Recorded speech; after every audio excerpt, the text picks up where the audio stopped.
स्वर्ग के द्वार पर बहुत भीड़ इकट्ठा हो गई थी। चित्रगुप्त को बुलाया गया।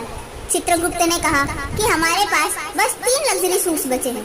जिसके मरने की कहानी सबसे रोचक होगी वही अंदर जाएगा। पहला आदमी आया। वो मोटा सा अधेड़ उम्र का था और सूट बूट पहने हुए था। चित्रगुप्त ने पूछा, तुम कैसे मरे? पहला आदमी, मैं एक बिजनेसमैन हूँ। मैंने पिछले साल एक खूबसूरत और जवान लड़की से शादी की। मैं दिन रात मेहनत करके पैसे कमाता हूँ। मुझे शक था कि मेरी पत्नी का अपने बॉयफ्रेंड के साथ चक्कर है। मेरा अपार्टमेंट 10 मंजिल का है और मैं 5वीं मंजिल पर रहता हूँ। आज सुबह मैंने एक आदमी को मेरे घर में आते देख लिया। मैंने एक्स्ट्रा चाबी से घर में घुसा और बेडरूम में गया।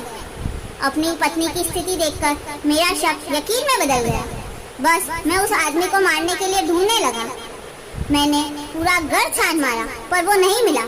तभी मैंने देखा कि वो अंडरवियर में मेरी बालकनी के रेलिंग से लटका हुआ है।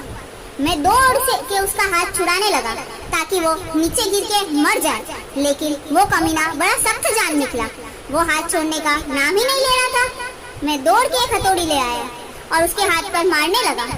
इस बार उसका हाथ छूट गया और वो 5 मंजिल नीचे जा गिरा। लेकिन मैंने देखा कि वो लॉन पर गिरने की वजह से मरा नहीं है। मैं दौड़ के घर का फ्रिज उठा लाया और उसके ऊपर फेंक दिया। फ्रिज उसके ऊपर गिरा और चकनाचूर हो गया, लेकिन वो अभी भी जिंदा था। मुझे कुछ समझ नहीं आया और मैं भी ऊपर से कूद गया उसके ऊपर। पता नहीं क्या हुआ, मैं तो मरकर यहाँ आ गया। चित्रगुप्त ने कहा, तुम्हारी कहानी इंटरेस्टिंग है, अंदर आ जा। नेक्स्ट।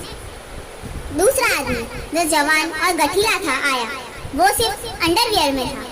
चित्रगुप्त ने पूछा, तुम कैसे मरे? दूसरा आदमी बोला, मैं एक स्पोर्ट्समैन हूँ।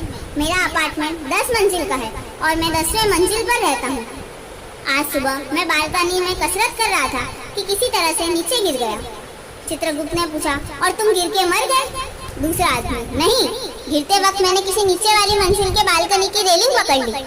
अभी मैं ऊपर चढ़ने की कोशिश कर ही रहा था कि एक मोटा आदमी आया और मुझे बचाने की बजाय उल्टा मेरा हाथ रेलिंग से छुड़ाने लगा। चित्रगुप्त ने पूछा, और तुम गिर के मर गए? दूसरा आदमी, नहीं, मैंने कैसे भी करके अपना पकड़ बनाए रखा। तभी वो कहीं से हथौड़ी लेके आ गया और मेरे हाथ पर ताबड़तोड़ हमला करने लगा। चित्रगुप्त ने पूछा, और तुम गिर के मर गए? दूसरा आदमी, नहीं, मैं नीचे लॉन पर गिरा। कुछ हड्डियां टूटी होगी पर मरा नहीं। तभी वो पागल आदमी कहीं से फ्रिज उठा ला गया और बालकनी से मेरे ऊपर फेंक दिया। चित्रगुप्त ने पूछा, और तुम दब के मर गए? दूसरा आदमी, नहीं, मैं फिर भी जिंदा था। तब तक मोटे आदमी को क्या सूझा और वो खुद ही मेरे ऊपर कूद गया।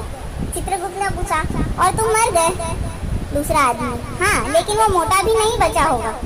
चित्रगुप्त ने कहा, तुम्हारी कहानी इंटरेस्टिंग है, अंदर जाओ, बड़ा मजा आएगा। नेक्स्ट। तीसरा आदमी जो जवान पर हल्का फुल्का था वहीं खड़ा था और सबकी बातें बड़े ध्यान से सुन रहा था। आगे बढ़ा। चित्रगुप्त ने पूछा, और तुम कैसे मर गए? तीसरा आदमी नीचे निगाहें किए हुए, वो बात ये है ना, मैं वो फ्रिज के अंदर छुपा हुआ था। थैंक